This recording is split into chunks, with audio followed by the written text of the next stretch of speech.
Hello everyone. In this video we are going to design this cool animated card where if we hover on this card we can see this animated, and when we leave the mouse we can set it back. So let's see how we can create in our Figma file. So first we will take a frame. So we will press F, and from right hand side we can see MacBook Air. There we will select MacBook Air.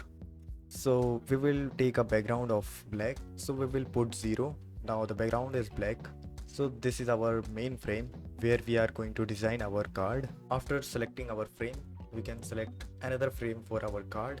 So we will press F again. Thereafter we will drag a frame and set the width to 540 pixels and height to 460 pixels. To make the card visible, we will add a stroke and set the color to white. After that, we will make it rounded by 20 pixels. Thereafter, we will align the card to center. We will also reduce the opacity of our card. We will select around 20%.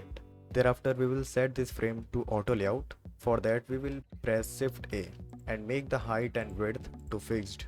Using auto layout will let the other element easily maintain. Thereafter, we will input our text. For that, we will press T and enter our text and increase the height of the text to 28 pixels.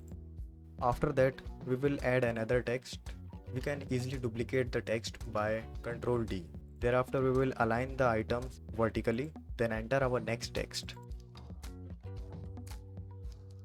After that, we will set the width of this text to fill, and also we will maintain the font width of this text. Then we will reduce the opacity of this text also. So we will set the opacity from there to 60%. I will also add some line height to this text around 50. Then we can combine this text and set it to auto layout using Shift A.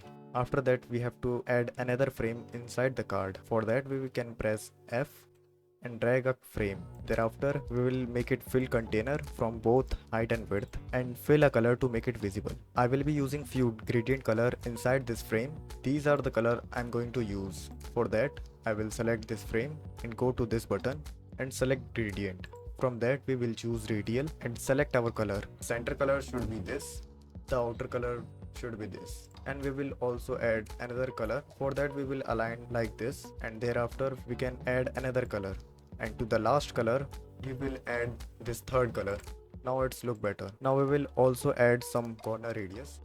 We will also give some gap so it looks better. So we will give the gap from there around 28 pixels from both hand side. Thereafter, we will duplicate this frame using Alt and Shift key.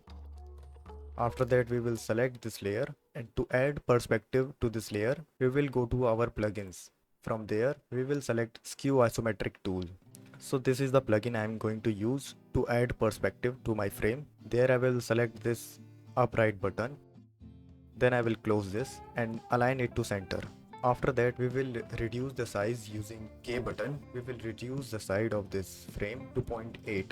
Then we will also check the item is aligned to the center or not. After this, we will add our link, but first we will add a line. For that, we will press L and press Shift just like this and align it to center and increase the size. After that, we will go to the bottom and select circle arrow.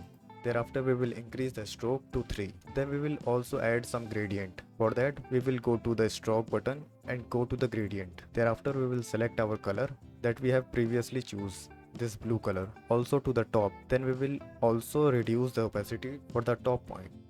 If we see, our line is perfectly aligned. Thereafter, we will add some black color to make it more better visibility. Thereafter, we will add our link button. For that, we will press T and type our text.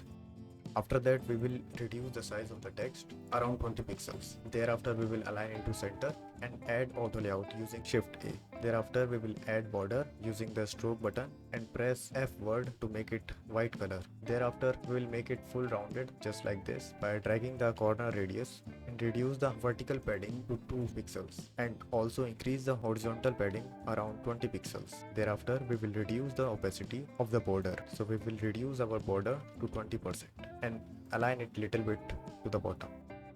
Our design has been completed. The next thing is prototyping. So when we hover on this card, it should be converted onto this. For that, we will select this frame and press Shift E to go to the prototype menu, or we can simply go to this prototype button. Thereafter we will drag it to the next layer and change to while hovering, and also select smart animate. Now our design is being completed. Let's see how it looks in the prototype section. So we will press Ctrl Alt Enter to make it appear on different page. So as we can see that if we hover on the card, we can see the animated version of this card, just like that. I hope you can understand this video. So thanks for watching this video. If you have any doubts, you can reach with me in the comment section. Don't forget to subscribe and like my video. Till then, take care, goodbye.